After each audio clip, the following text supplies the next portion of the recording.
ಸರ್ಕಾರದ ವಿರುದ್ಧ ಮುಂದುವರೆದಿದೆ ಸೀನಿಯರ್ಸ್ ಸಿಟ್ಟು. ಡಿಸಿಎಂ ಡಿಕೆಶಿ ವಿರುದ್ಧ ಶಾಸಕ ರಾಜು ಕಾಗೆ ಅಸಮಾಧಾನವನ್ನ ಹೊರ ಹಾಕಿದ್ದಾರೆ. ವಿಧಾನಸೌಧದಲ್ಲಿ ಅಸಮಾಧಾನಿತ ಶಾಸಕ ರಾಜು ಕಾಗೆ ಹೇಳಿಕೆಯನ್ನ ಕೊಟ್ಟಿದ್ದಾರೆ. ನಮ್ಮ ಕೈಗೆ ಮಂತ್ರಿಗಳೇ ಸಿಗಲ್ಲ, ಸಿಎಂ ಡಿಸಿಎಂ ಸಿಗಲ್ಲ, ಕೆಪಿಸಿಸಿ ಅಧ್ಯಕ್ಷರಂತೂ ನಮ್ಮನ್ನ ನೋಡೋದೇ ಇಲ್ಲ, ಯಾರನ್ನ ಭೇಟಿಯಾಗಿ ಸಮಸ್ಯೆ ಹೇಳ್ಕೊಳ್ಳೋದು ಅನ್ನುವಂತಹ ಪ್ರಶ್ನೆಯನ್ನ ಮಾಡಿದ್ದಾರೆ. ಇದೀಗ ಕಾಂಗ್ರೆಸ್ನ ಸೀನಿಯರ್ಸ್ ಲೀಡರ್ ಇದೀಗ ಕಾಂಗ್ರೆಸ್ನ ವಿರುದ್ಧ ಅಥವಾ ತಮ್ಮ ನಾಯಕರುಗಳ ವಿರುದ್ಧ ಆಕ್ರೋಶವನ್ನ ವ್ಯಕ್ತಪಡಿಸ್ತಾ ಇದ್ದಾರೆ. ಈ ಒಂದು ಕೋಪ ಹಾಗೆ ಕಂಟಿನ್ಯೂ ಆಗ್ತಾ ಇದೆ. ಸರ್ಕಾರದ ವಿರುದ್ಧ ತಮ್ಮ ಅಸಮಾಧಾನವನ್ನ ಮುಂದುವರಿಸ್ತಾ ಇದ್ದಾರೆ, ಹೇಳಿಕೆಗಳನ್ನ ಕೊಡ್ತಾ ಇದ್ದಾರೆ. ಈಗಾಗಲೇ ನಮ್ಮ ಸಮಸ್ಯೆಯನ್ನ ಯಾರ ಹತ್ರ ಹೇಳ್ಕೊಳ್ಳೋದು ಅಂತ ಪ್ರಶ್ನೆ ಮಾಡ್ತಿದ್ದಾರೆ. 2013ರಿಂದ 2018ರವರೆಗೆ ಇದ್ದಂತೆ ಸಿದ್ದರಾಮಯ್ಯ ಈಗ ಇಲ್ಲ. ನನ್ನ ಕ್ಷೇತ್ರದ ರಸ್ತೆಗಳು ವರ್ಷದ ಹಿಂದೆ ಇದ್ದ ಪರಿಸ್ಥಿತಿಯಲ್ಲೇ ಇವೆ. 1.5 ವರ್ಷಗಳಿಂದ ಕೆಲಸ ಆಗಿಲ್ಲ. ಇದುವೇ ನನಗೆ ಬೇಸರ ತಂದಿದೆ ಅಂತ ಹೇಳಿ ಆಕ್ರೋಶವನ್ನ ಹೊರ ಹಾಕಿದ್ದಾರೆ.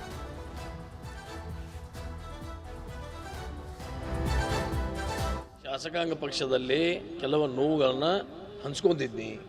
ನೀವು 1.5 ವರ್ಷದಿಂದ ಶಾಸಕಾಂಗ ಬಂದ್ಬಿಟ್ಟಿದ್ರಿ ಸರ್, ನಮಗೆಲ್ಲ ನೋವು ಆಗ್ತಾ ಇದೆ, ಸ್ವಲ್ಪ ತೊಂದರೆ ಆಗ್ತಾ ಇದ್ದಾರೆ. ಮಂತ್ರಿಗಳು ನಮಗೆ ನಮಸ್ಕಾರ ಮಾಡಿದ್ರೆ ನಮಸ್ಕಾರ ಮಾಡೋದಿಲ್ಲ, ಸರಿಯಾಗಿ ನಮಗೆ ಸ್ಪಂದನೆ ಮಾಡೋದು ಹೇಳಿದ್ನಿ. ಆವಾಗ ಯಾರಾದರೂ ಹಿರಿಯ ನಮ್ಮ ಸಚಿವರು ಅಥವಾ ಯಾರಾದರೂ ಕರೆದು ಯಾಕಪ್ಪ ನೀ ಈ ಥರ ನಾರಾಜಾಗಿದೆಯಾ, ಏನು ನಿನ್ನ ತೊಂದರೆ ಸರಿಪಡಿಸ್ಬೇಕು ನೋಡಿ, ಸರಿನೇ ಮಾಡ್ಲಿಕ್ಕೆ ಇನ್ನು ದಿವಸ ಹೇಳ್ಕೊತ ಹೋದ ಇನ್ನು ನಾವು. ಆಮೇಲೆ ನಮ್ಮ ಬಸವೇಶ್ವರ ಯಾತ್ರಾವ್ರಿಗೆ ಇನ್ನೊಂದು 200 ಕೋಟಿ ರೂಪಾಯಿ ಬೇಕಾಗಿದ್ದಾವೆ. ಇನ್ನೊಂದು 200 ಕೋಟಿ ರೂಪಾಯಿ ಕೊಡ್ರಿ, ನಾವು ಕೆಲಸ ಮುಗಿಸ್ತೀವಿ, ಲೋಕಾರ್ಪಣೆ ಮಾಡ್ತೀವಿ ಅಂದ್ರೆ ಈಗ 2 ವರ್ಷದಿಂದ ನಾನು ಮುಖ್ಯಮಂತ್ರಿ ಹತ್ತಿರ ಒಂದು 40 ಸಲ ಹೇಳಿರಬೇಕು, ಉಪಮುಖ್ಯಮಂತ್ರಿ ಒಂದು 40 ಸಲ ಹೇಳಿರಬೇಕು. ಅದಕ್ಕೆ ಯಾರೇ ಅಂತ ಇಲ್ಲ ನೋಡ್ರಿ. ವ್ಯವಸ್ಥೆ ಬದಲಾಗಬೇಕು. ಇಲ್ಲಿ ಯಾವ ಪುರುಷಾರ್ಥಕ್ಕೆ ಇಳಿಬೇಕು ಅನ್ನೋ ಅಂತ ನನ್ನ ಮನಸ್ಸಿಗೆ ಬಂದಿದೆ. ನಾನಿಲ್ಲಿ ಇರೋದು ಯಾವ ಪುರುಷಾರ್ಥಕ್ಕೆ ಇರಬೇಕು, ಏನು ನಮ್ಮ ಹತ್ತಿರ ಕೆಲಸ ಆಗ್ತಿದೆ, ಇದಕ್ಕೆ ಬೇಸರ ನೋಡ್ರಿ. ಬೇಸರ ಬಂದು ನಾನು ಕೆಲವು ಮಾನಸಿಕ ನೋವದಿಂದ ನಾನು ಹೇಳಿದ್ದೇನೆ. ಈಗ ವಿರೋಧ ಪಕ್ಷದ ಶಾಸಕರದ ಬಗ್ಗೆ ಮಾತಾಡಕ್ಕೆ ನಾನು ವಿರೋಧ ಪಕ್ಷದಾಗಿದ್ದಾಗ ನಾನು ವಿರೋಧ ಪಕ್ಷದಲ್ಲಿ ಸಾಕಷ್ಟು ಸಲ ಕೂತಿದ್ದೀನಿ. 5 ಸಲ MLA ಆದಾಗ ನಾನು ಪ್ರತಿ ಸಲ ಆಡಳಿತ ಪಕ್ಷದಲ್ಲಿ ಬಂದಿಲ್ಲ. ವಿರೋಧ ಪಕ್ಷದಾಗ ಕೂತಾಗ ನಾವು ಅಲ್ಲಿ ಇದೇ ಸಿದ್ದರಾಮಯ್ಯನವರು, ನಾನು BJP ಇದ್ದೆ ಅವಾಗ ಮುಖ್ಯಮಂತ್ರಿ ಸಿದ್ದರಾಮಯ್ಯ ಅವರಿದ್ರಲ್ಲ, ಅವಾಗೆಲ್ಲ ಕೆಲಸ ಆದಿದ್ದು. ನಾವು ವಿರೋಧ ಪಕ್ಷದಾಗ ಕೆಲಸ ಆದಿದ್ದು, ಈಗ ಆಡಳಿತ ಪಕ್ಷದಾಗಿದ್ದರೆ ಕೆಲಸ ಆಗ್ತಾ ಇಲ್ಲ. ಅವ್ರು ನಮ್ಮನ್ನು ನೋಡೋದ ಇಲ್ಲ ಮನೆಗೆ ಹೋದ್ರೆ.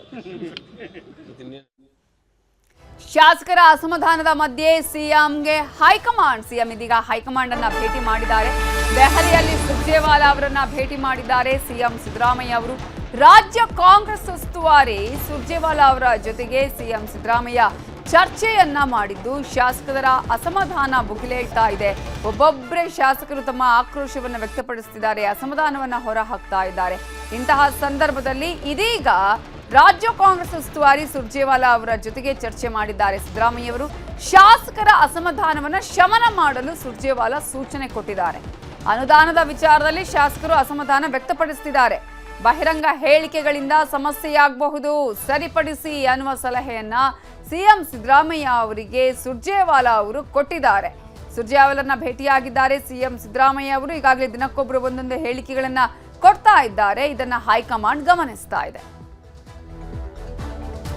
ಇದೇ ವಿಚಾರಕ್ಕೆ ಸಂಬಂಧಪಟ್ಟ ಹಾಗೆ ಇನ್ನಷ್ಟು ಡೀಟೇಲ್ಸ್ ಕೊಡೋದಕ್ಕೆ ನಮ್ಮ ರಿಪೋರ್ಟರ್ ಕೃಷ್ಣ ಈಗ ನೇರ ಸಂಪರ್ಕದಲ್ಲಿ ಜಾಯ್ನ್ ಆಗಿದ್ದಾರೆ. ಕೃಷ್ಣ, ಈಗಾಗಲೇ ಶಾಸಕರ ಅಸಮಾಧಾನ ಕಂಟಿನ್ಯೂ ಆಗ್ತಾನೆ ಇದೆ, ಮತ್ತೆ ಮತ್ತೆ ಹೇಳಿಕೆಗಳು ಬರ್ತಾನೆ ಇದೆ, ಅಸಮಾಧಾನ ಭುಗಿಲೇಳ್ತಾ ಇರುವಂತದ್ದು ಒಂದು ಕಡೆ ಆದ್ರೆ, ಮತ್ತೊಂದು ಕಡೆ ಈಗಾಗಲೇ ಸಿದ್ದರಾಮಯ್ಯ ಅವರಿಗೆ ಹೈಕಮಾಂಡ್ ಏನು ಸೂಚನೆ ಕೊಟ್ಟಿದೆ. ಈಗ ರಾಜು ಕಾಗೆ ಅವರು ಹೇಳ್ತಾ ಇದ್ರು ಮೊದಲಿದ್ದಂಗಿಲ್ಲ ಸಿದ್ದರಾಮಯ್ಯ ಅವರು ಅಂತ, ಜೊತೆಗೆ ಕೆಪಿಸಿ ಅಧ್ಯಕ್ಷರು ನಮ್ಮನ್ನು ಕೇರೆ ಮಾಡೋದಿಲ್ಲ ಅಂತ ಹೇಳ್ತಾ ಇದ್ರು. ಈ ಎಲ್ಲ ಬೆಳವಣಿಗೆಗಳ ಬಗ್ಗೆ ಖಂಡಿತವಾಗ್ಲೂ ನವಿತಾ, ಕಾಂಗ್ರೆಸ್ ಹೈಕಮಾಂಡು ಈ ರೀತಿಯಾದಂಥ ಸಂದೇಶ ಕೊಡುವಂಥದ್ದು ಹೊಸದೇನಲ್ಲ. ಸರ್ಕಾರ ಬಂದ ಬಳಿಕ ಕಾಂಗ್ರೆಸ್ ಇದೇ ಶಾಸಕರು ಅಸಮಾಧಾನವನ್ನು ಹೊರ ಹಾಕ್ತಂಥ ಸಂದರ್ಭದಲ್ಲಿ ಹೈಕಮಾಂಡ್ನ ರಾಜ್ಯ ಕಾಂಗ್ರೆಸ್ ಉಸ್ತುವಾರಿ ಆಗಿರ್ತಕ್ಕಂಥ ಸುರ್ಜೇವಾಲಾ ಅವರು ಕೂಡ ಮಧ್ಯಪ್ರವೇಶವನ್ನು ಮಾಡಿ ಎಲ್ಲ ಒಂದು ಕಡೆ ಇದಕ್ಕೆ ಕಡಿವಾಣ ಹಾಕಬೇಕು ಅನ್ನೋ ಒಂದು ಸೂಚನೆಯನ್ನು ಮುಖ್ಯಮಂತ್ರಿಗಳಿಗೆ ಕೊಟ್ಟಿದ್ರು. ಅದಾದ ನಂತರವಾಗಿ ಮುಖ್ಯಮಂತ್ರಿಗಳು ಕೂಡ ಶಾಸಕಾಂಗ ಪಕ್ಷ ಸಭೆಯನ್ನು ಕರೆದು ಶಾಸಕರನ್ನು ವಿಶ್ವಾಸಕ್ಕೆ ತೆಗೆದುಕೊಂಡು ಇನ್ನು ಮುಂದೆ ಮಾತಾಡದಂತೆ ಮತ್ತೆ ನಿಮ್ಮ ಅಭಿವೃದ್ಧಿ ಕೆಲಸಗಳು ಏನೇ ಇದ್ರು ಕೂಡ ಮಾಡ್ಕೊಳ್ತೀವಿ ಅನ್ನೋ ಭರವಸೆಯನ್ನು ಕೂಡ ಕೊಟ್ಟಿದ್ರು. ಇಷ್ಟಾದರೂ ಕೂಡ ಈಗಾಗಲೇ ರಾಜು ಕಾಗೆ ಅವರು ನೀವು ಗಮನಿಸಿರ್ಬೋದು ನವಿತಾ, ಮತ್ತೆ ಮಾತನ್ನ ಮುಂದುವರಿಸಿರುವಂತದ್ದು ಈಗ DCM DK ಶಿವಕುಮಾರ್ ವಿರುದ್ಧವಾಗಿಯೇ ಅಸಮಾಧಾನ ಹೊರಹಾಕಿರುವಂತದ್ದು. ಈಗಾಗಲೇ ಸಾಕಷ್ಟು ಕಾರ್ಯಕ್ರಮದಲ್ಲಿ DCM DK ಶಿವಕುಮಾರ್ ಅವರು ಸಚಿವರನ್ನ ನಿರ್ಲಕ್ಷ್ಯ ಮಾಡುವಂಥದ್ದು, ಶಾಸಕರ ನಿರ್ಲಕ್ಷ್ಯವನ್ನ ಮಾಡುವಂಥದ್ದು ಸಹಜವಾಗಿ ರಾಜ್ಯ ಕಾಂಗ್ರೆಸ್ ವಲಯದಲ್ಲಿ ಚರ್ಚೆ ಆಗ್ತಾ ಇತ್ತು. ಈಗ ನೇರವಾಗಿ DCM DK ಶಿವಕುಮಾರ್ ನಮ್ಮ ಮುಖವನ್ನೇ ನೋಡೋದಿಲ್ಲ, ಅವರು ಹಂಗೆ ಹೋಗ್ತಾರೆ ಅನ್ನೋ ಮಾತನ್ನ ರಾಜು ಕಾಗೆ ಅವರು ಈಗ ತಾನೇ ಅಸಮಾಧಾನವನ್ನು ಹೊರಹಾಕಿರುವಂಥದ್ದು. ಬಹುಶಃ ಎಲ್ಲ ಒಂದ್ ಕಡೆ ರಾಜ್ಯ ಕಾಂಗ್ರೆಸ್ನಲ್ಲಿ ಅಭಿವೃದ್ಧಿಗಳು ದೊಡ್ಡ ಮಟ್ಟದಲ್ಲಿ ಕುಂಠಿತ ಆಗ್ತಾ ಇದೆ ಅನ್ನೋದು ಸ್ಪಷ್ಟವಾದಂತ ಇದು ಉದಾಹರಣೆ ಅಂತ ಹೇಳ್ಬೋದು. ಈಗಾಗಲೇ ಪ್ರತಿಪಕ್ಷ ನಾಯಕರು ಕೂಡ ಸರ್ಕಾರ ಬಂದು 2.5 ವರ್ಷ ಆದ್ರೂ ಕೂಡ ಎಲ್ಲ ಒಂದ್ ಕಡೆ ಅಭಿವೃದ್ಧಿ ಕಾರ್ಯಗಳು ಆಗ್ತಾ ಇಲ್ಲ, ಜನರ ಸಮಸ್ಯೆಗಳು ಕೂಡ ಆಗ್ತಾ ಇಲ್ಲ ಅನ್ನೋ ಮಾತನ್ನು ಕೂಡ ಹೇಳ್ತಾ ಇದ್ರು. ಈಗ ಸ್ವತಃ ಕಾಂಗ್ರೆಸ್ ಶಾಸಕರ ಈ ರೀತಿ ಅಂತ ಹೇಳಿಕೆಯನ್ನು ಕೊಟ್ಟಂತ ಸಂದರ್ಭದಲ್ಲಿ ಅದಕ್ಕೆ ಪುಷ್ಟಿ ಕೊಡುವಂತೆ ಆಗಿದೆ. ನಾಳೆ ಮುಖ್ಯಮಂತ್ರಿಗಳು ಅಂದ್ರೆ ಇವಾಗ ಮುಖ್ಯಮಂತ್ರಿಗಳು ದೆಹಲಿ ಪ್ರವಾಸದಲ್ಲಿದ್ದಾರೆ. ಈಗ ತಾನೇ ರಾಜ್ಯ ಕಾಂಗ್ರೆಸ್ ಉಸ್ತುವಾರಿಯಾಗಿರ್ತಕ್ಕಂಥ ಸುರ್ಜೇವಾಲಾ ಅವರು ಕೂಡ ಮುಖ್ಯಮಂತ್ರಿಗಳ ಜೊತೆ ಚರ್ಚೆ ಕೂಡ ಮಾಡಿದ್ದಾರೆ. ರಾಜ್ಯ ಕಾಂಗ್ರೆಸ್ ನಡೀತು ಮತ್ತೆ ರಾಜ್ಯ ಕಾಂಗ್ರೆಸ್ ಆಡಳಿತದ ಬಗ್ಗೆ ಚರ್ಚೆ ಮಾಡಿದ ಸಂದರ್ಭದಲ್ಲಿ ಶಾಸಕರು ಯಾರೆಲ್ಲ ಮಾತಾಡಿದ್ದಾರೆ ಅದೆಲ್ಲದ್ರ ಬಗ್ಗೆ ಮಾಹಿತಿಯನ್ನು ತೆಗೆದುಕೊಂಡ ಅಂತ ಸುರ್ಜೇವಾಲಾರವರು ಇನ್ನು ಮುಂದೆ ಶಾಸಕರು ಈ ರೀತಿ ಮಾತಾಡದಂತೆ ಮತ್ತೆ ಶಾಸಕರನ್ನು ವಿಶ್ವಾಸಕ್ಕೆ ತೆಗೆದುಕೊಂಡು ಮತ್ತೆ ಶಾಸಕರ ಸಮಸ್ಯೆಗಳು ಏನು ಹೇಳ್ತಾರೆ ಅದನ್ನ ಕೇಳಬೇಕು ಅನ್ನೋ ಸೂಚನೆಯನ್ನ ಈಗಾಗಲೇ ಸುರ್ಜೇವಾಲಾ ಕೊಟ್ಟಿದ್ದಾರೆ. ಆ ಒಂದು ಸುರ್ಜೇವಾಲಾ ಸೂಚನೆ ಮೇರೆಗೆ ಮುಖ್ಯಮಂತ್ರಿ ಸಿದ್ದರಾಮಯ್ಯ ನಾಳೆ ಏನು BR ಪಾಟೀಲ್ ಮತ್ತೆ ರಾಜು ಕಾಗೆ NY ಗೋಪಾಲ್ ಕೃಷ್ಣ ಈ 3 ಜನ ಶಾಸಕರನ್ನ ಕರೆದು ಅವ್ರನ್ನ ವಿಶ್ವಾಸಕ್ಕೆ ತೆಗೆದುಕೊಳ್ಳುವಂಥದ್ದು ಮತ್ತೆ ಇನ್ನು ಮುಂದೆ ಯಾವುದೇ ಕಾರಣಕ್ಕೂ ಕೂಡ ಮಾತಾಡಬಾರ್ದು ಅನ್ನೋ ಒಂದು ಸಂದೇಶ ಕೊಡುವಂತ ನಿಟ್ಟಿನಲ್ಲಿ ಕೂಡ ಮುಂದಾಗುವಂಥದ್ದು. ಮತ್ತೆ ಈ ಒಂದು ಸಂದೇಶವನ್ನ ಕೊಟ್ಟರು ಕೂಡ ಶಾಸಕರು ಮತ್ತೆ ತಮ್ಮ ಅಸಮಾಧಾನವನ್ನ ಮುಂದುವರಿಸುವಂತ ಸಾಧ್ಯತೆ ಇದೆ. ಯಾಕಂದ್ರೆ ಸರ್ಕಾರ ಬಂದು 2.5 ವರ್ಷಗಳಾಗ್ತಾ ಇದೆ, ಕೇವಲವಾಗಿ ಅಭಿವೃದ್ಧಿಗಳಾಗ್ತಾ ಇಲ್ಲ, ಕೇವಲವಾಗಿ ಗ್ಯಾರಂಟಿಗಳಿಗೆ ಮಾತ್ರ ಅನುದಾನವನ್ನು ಕೊಡಲಾಗಿದೆ ಅನ್ನೋ ಕೂಡ ಹೇಳಲಾಗ್ತಾ ಇದೆ. ಗ್ಯಾರಂಟಿಗಳಿಗೆ ಕೊಟ್ಟ ಹಣದಿಂದಾಗಿ ಎಲ್ಲ ಒಂದ್ ಕಡೆ ಅಭಿವೃದ್ಧಿಗಳು ಸಂಪೂರ್ಣವಾಗಿ ಕುಂಠಿತ ಆಗಿದೆ ಅನ್ನುವಂಥದ್ದು. ಆ ಕಾರಣಕ್ಕೋಸ್ಕರವಾಗಿ ವಸತಿ ಇಲಾಖೆ ಆಗಿರ್ಬೋದು ಮತ್ತೆ ಒಂದಷ್ಟು ಜನ ಸಚಿವಗಳು ಕೈ ಬಾಯಿಗೆ ಸಿಗ್ತಾ ಇಲ್ಲ ಅನ್ನೋದು ಮಾತನ್ನ ಶಾಸಕರು ಹೇಳ್ತಾ ಇರುವಂತದ್ದು. ಮತ್ತೆ ಕ್ಷೇತ್ರಕ್ಕೆ ಸೀಮಿತವಾಗಿ ಅನುದಾನವನ್ನು ಬಿಡುಗಡೆ ಮಾಡಬೇಕು ಅನ್ನುವಂಥದ್ದು. ಮತ್ತೆ ಈ ಹಿಂದೆ ಬಿಜೆಪಿ ಸರ್ಕಾರ ಇದ್ದಂತ ಸಂದರ್ಭದಲ್ಲಿ ಅವೇ ಅಭಿವೃದ್ಧಿ ಕಾರ್ಯಗಳು ಆಗ್ತಾ ಇಲ್ಲ ಅನ್ನುವಂಥದ್ದು ಕೂಡ ಶಾಸಕರು ಹೇಳ್ತಾ ಇರುವಂತದ್ದು. ಕಾಂಗ್ರೆಸ್ ಶಾಸಕರು ಇಂದಿನ ಅವಧಿಯಲ್ಲಿದ್ದಂತಾನೆ ಆ ಕಾರಣಕ್ಕೋಸ್ಕರವಾಗಿ ಮುಖ್ಯಮಂತ್ರಿಗಳು ಕೇವಲವಾಗಿ ಶಾಸಕರನ್ನ ವಿಶ್ವಾಸಕ್ಕೆ ತೆಗೆದುಕೊಂಡು ಇನ್ನು ಮುಂದೆ ಮಾತಾಡಿದಂತ ಸಂದೇಶ ಕೊಟ್ಟಂತ ಬಳಿಕವಾಗಿ ಕ್ಷೇತ್ರಕ್ಕೆ ವಿಚಾರವಾಗಿ ಅನುದಾನವನ್ನು ಕೊಡಿಸುವಂತ ನಿಟ್ಟಿನಲ್ಲಿ ಯಾವ ರೀತಿಯಂತ ನಿರ್ಣಯವನ್ನ ಕೈಗೊಳ್ತಾರೆ ಅನ್ನೋದು ಕೂಡ ಈಗಾಗಲೇ ಸಾಕಷ್ಟು ಕುತೂಹಲಕ್ಕೆ ಎಡೆ ಮಾಡಿಕೊಂಡಿರುವಂತದ್ದು.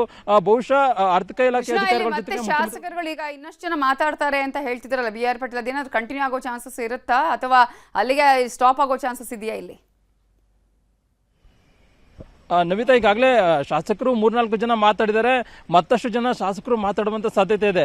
ಅವರ ಶಾಸಕಾಂಗ ಪಕ್ಷ ಸಭೆಯನ್ನ ಮುಖ್ಯಮಂತ್ರಿಗಳು ಕರೆದಂತ ಸಂದರ್ಭದಲ್ಲಿ ಶಾಸಕರು ಎಲ್ಲರೂ ಕೂಡ ಪಕ್ಷದ ಒಳಗಡೆ ಮಾತಾಡುವಂತ ಸಾಧ್ಯತೆ ಇದೆ. ಈಗ 3 ಜನ ಶಾಸಕರು ರೆಬಲ್ ಆಗಿದ್ದಾರೆ. ಈಗ ಅವ್ರನ್ನ ವಿಶ್ವಾಸಕ್ಕೆ ತೆಗೆದುಕೊಳ್ಳುವಂತ ನಿಟ್ಟಿನಲ್ಲಿ ಇನ್ನು ಮುಂದೆ ಮಾತಾಡುವಂತ ನಿಟ್ಟಿನಲ್ಲಿ ಮುಖ್ಯಮಂತ್ರಿಗಳು ಉಪಮುಖ್ಯಮಂತ್ರಿಗಳು ಕಾರ್ಯತಂತ್ರವನ್ನು ರೂಪಿಸುವಂತ ಸಾಧ್ಯತೆ ಇದೆ. ಮತ್ತೆ ಈಗಾಗಲೇ ಬಸವರಾಜ ಶಿವಗಂಗಾ ಅವರು ನೇರವಾಗಿ ಈ ಶಾಸಕರು ಯಾರು ಅಸಮಾಧಾನಗೊಂಡಿದ್ದಾರೆ ಅವ್ರ ವಿರುದ್ಧವಾಗಿ ಆಕ್ರೋಶವನ್ನು ಹೊರಹಾಕಿರುವಂತದ್ದು. ಒಂದಷ್ಟು ಜನ ಶಾಸಕರು ಸರ್ಕಾರದ ಪರವಾಗಿ ನಿಂತ್ಕೊಂಡ್ರೆ ಮತ್ತಷ್ಟು ಜನ ಶಾಸಕರು ಸರ್ಕಾರದ ವಿರುದ್ಧವಾಗಿ ನಿಂತಿದ್ದಾರೆ. ಹೀಗಾಗಿ ನೀವು ಹೇಳಿದಂಗೆ ಬರುವಂತ ದಿನಗಳಲ್ಲಿ ಮತ್ತಷ್ಟು ಜನ ಶಾಸಕರು ರಾಜು ಕಾಗೆ ಅವರು ಹೇಳ್ದಂಗೆನೆ BR ಪಾಟೀಲ್ ಹೇಳಿದಂತೆ ಮತ್ತಷ್ಟು ಜನ ಮಾತಾಡುವಂತ ಸಾಧ್ಯತೆ ಕೂಡ ಇರುವಂತದ್ದು.